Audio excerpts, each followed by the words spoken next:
31 अक्टूबर 1984 दिल्ली की सुबह हमेशा की तरह शांत थी।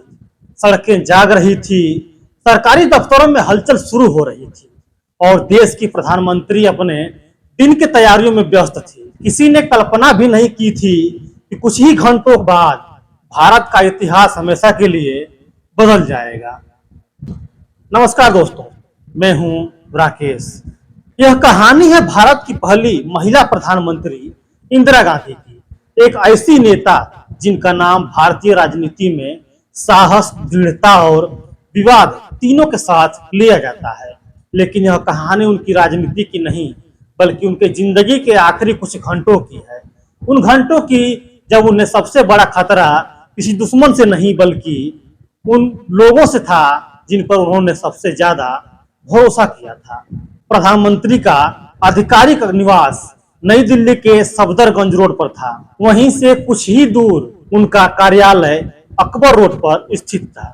दोनों इमारतों के बीच लगभग 50 मीटर का एक छोटा सा रास्ता था, जहां से इंदिरा गांधी रोज पैदल जाया करती थी। उन्हें यह रास्ता इतना सुरक्षित लगता था कि कई बार वे बुलेट प्रूफ जैकेट पहनना भी जरूरी नहीं समझती थी। 31 अक्टूबर की सुबह भी कुछ ऐसा ही हुआ। इंदिरा गांधी हमेशा की तरह जल्दी उठी। उन्होंने अपने दिन का कार्यक्रम देखा।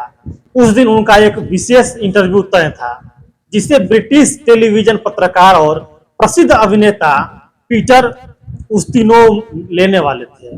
समय रखा गया था सुबह के 9:30 बजे। उन्होंने हल्के क्रीम रंग की साड़ी पहनी, आवश्यक फाइलें तैयार कराई और घर से कार्यालय की ओर निकलने की तैयारी करने लगी। करीब 9:20 पर वे अपने निवास से बाहर निकली। उनके साथ उनके पर्सनल सेक्रेटरी आर.के. धमन, सुरक्षा अधिकारी रामेश्वर दयाल, एक पुराने घरेलू सहायक नाथूराम और धूप से बचाने के लिए छतरी पकड़े एक कांस्टेबल चल रहे थे। जब किसी ने उन्हें बुलेट प्रूफ जैकेट पहनने की याद दिलाई तो उन्होंने हल्की मुस्कान के साथ कहा, घर से ऑफिस की दूरी ही कितनी है, यहाँ तो सब अपने ही हैं। शायद उन्हें अंदाजा भी नहीं था कि यही विश्वास उनकी जिंदगी की सबसे बड़ी भूल साबित होने वाला है। रास्ते में एक घरेलू कर्मचारी उनके सामने से एक टी शर्ट लेकर गुजरा।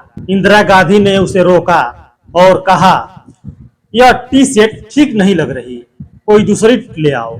यह एक सामान्य बातचीत थी, लेकिन इतिहास में दर्ज होने वाला उनका अंतिम साधारण क्षण भी।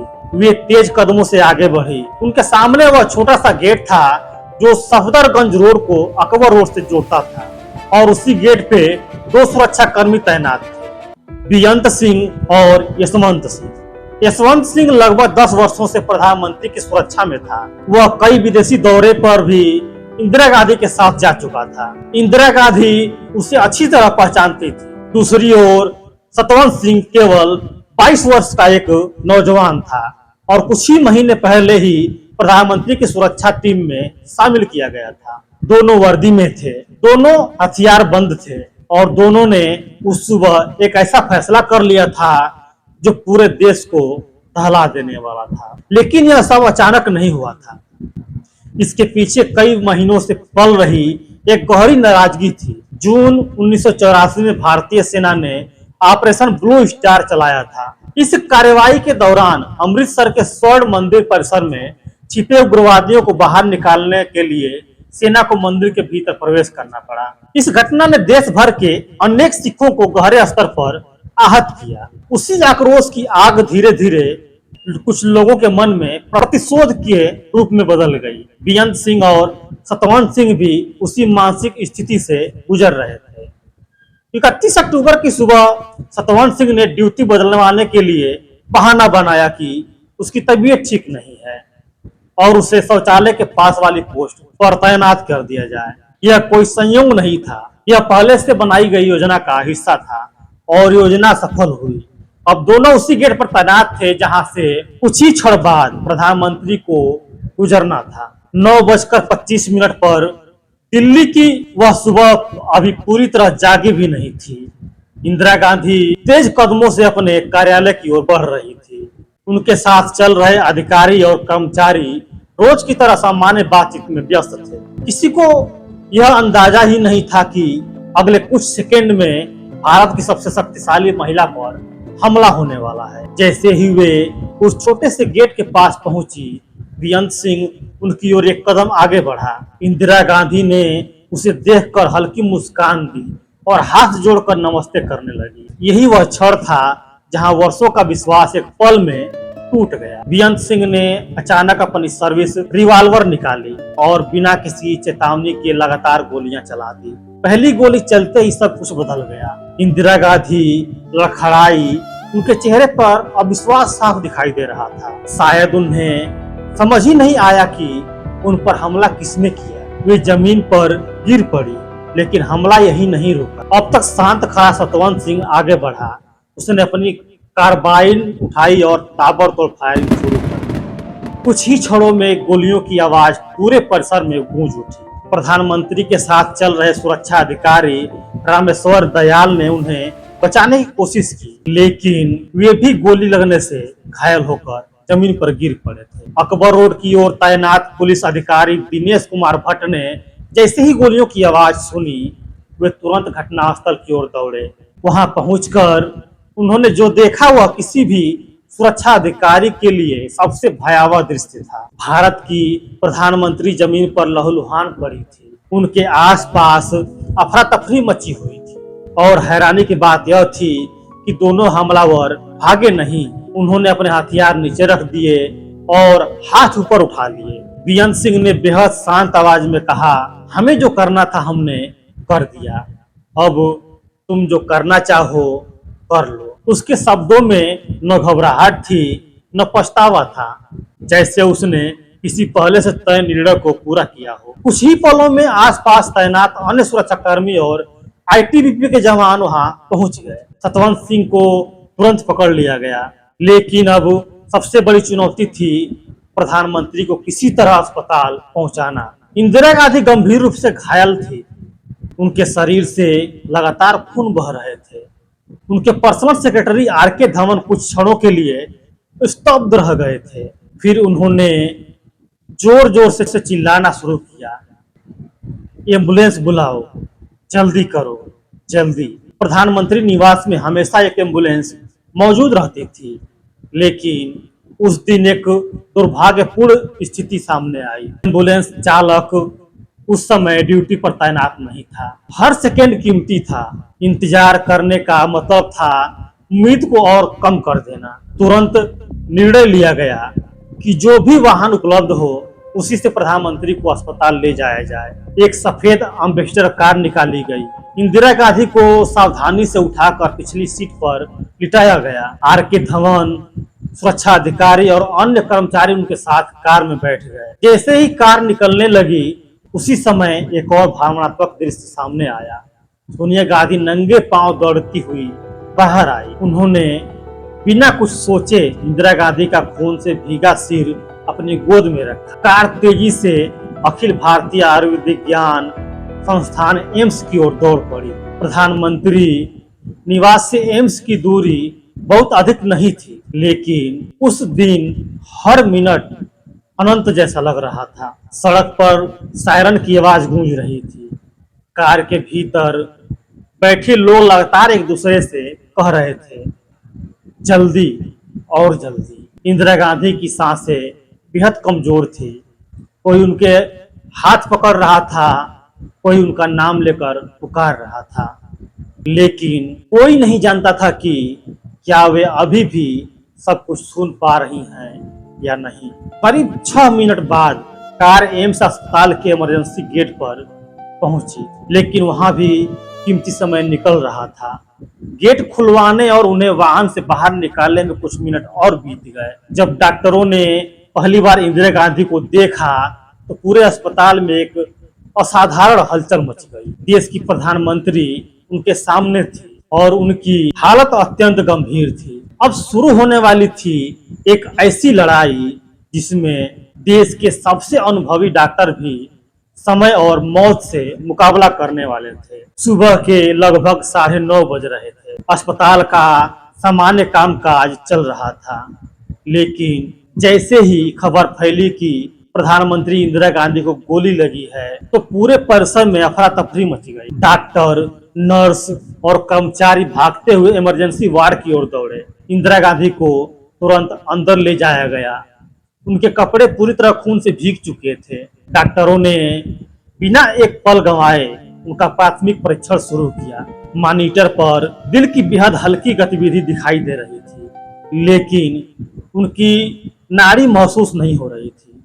आंखों की पुतलियां फैल चुकी थी, जो इस बात का संकेत था कि शरीर को गंभीर क्षति पहुंच चुकी है। कुछ ही मिनटों में अस्पताल के वरिष्ठ सर्जनों, हृदय रोग विशेषज्ञों और अन्य अनुभवी डॉक्टरों की एक बड़ी टीम इकट्ठा हो गई। ऑपरेशन थिएटर तैयार किया गया, खून का इंतजाम किया गया, हर संभव कोशिश शुरू हो चुकी थी। उनके शरीर से लगातार खून बह रहा था। डॉक्टरों ने रक्तस्राव रोकने की, गोलियां निकालने और हृदय की गतिविधि बनाए रखने की कोशिश की। कई यूनिट रक्त चढ़ाया गया, एक के बाद एक जीवन रक्षक दवाएं दी गई। ऑपरेशन थिएटर के बाहर तनाव इतना गहरा था कि किसी की आवाज तक सुनाई नहीं दे रही थी। उधर दिल्ली से दूर पश्चिम बंगाल में चुनावी दौरे पर मौजूद राजीव गांधी को फोन पर सूचना दी गई कि उनकी मां पर हमला हुआ है और उन्हें एम्स में ले जाया गया है। फोन सुनते ही वे कुछ क्षणों के लिए बिल्कुल शांत हो गए, फिर तुरंत दिल्ली लौटने की तैयारी शुरू हुई। हवाई यात्रा के दौरान उनके चेहरे पर चिंता साफ दिखाई दे रही थी। जो लोग उनके साथ सफर कर रहे थे उन्होंने बताया कि पूरे रास्ते वे बार बार एक ही सवाल पूछ रहे थे, माँ कैसी है। दिल्ली पहुंचते ही राजीव गांधी सीधे एम्स पहुंचे। अस्पताल के गलियारों में सोनिया गांधी पहले से मौजूद थी। उन्हें देखते ही सोनिया गांधी फूट फूट कर रो पड़ी। राजीव गांधी ने उन्हें संभालते हुए कहा, हमें हिम्मत रखनी होगी, लेकिन उनके अपने शब्द भी टूट रहे थे। ऑपरेशन थिएटर के बाहर कांग्रेस के कई वरिष्ठ नेता, अधिकारी और सुरक्षा अधिकारी मौजूद थे। हर कोई डॉक्टरों की ओर उम्मीद भरी नजरों से देख रहा था। अंदर डॉक्टर लगातार काम कर रहे थे। घंटे बीतते गए। हर मशीन, हर इंजेक्शन और हर प्रयास का उद्देश्य सिर्फ एक ही था, प्रधानमंत्री की सांसों को बनाए रखना। लेकिन समय धीरे धीरे हाथ से निकलता जा रहा था। शरीर के महत्वपूर्ण अंग काम करना बंद कर चुके थे। डॉक्टरों को समझ आ चुका था कि चोटें बेहद गंभीर है।